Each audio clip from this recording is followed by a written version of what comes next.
வைத்தியோர் முன் நிற்கின்றார். நீதி பாதி கூட இல்லாத ஆளுநர் பிலாத்துவும் வஞ்சகரின் வசைமொழியை ஏற்கின்றார்.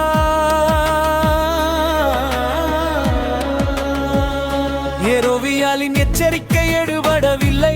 ஏதேன் தோட்ட செம்மறிக்கு தீர்ப்பு இட்டான். பாவிகள் காய்பலியாக மாபரனும் சத்தத்தை தாழ்த்தி சித்தத்தை ஏற்றாரே.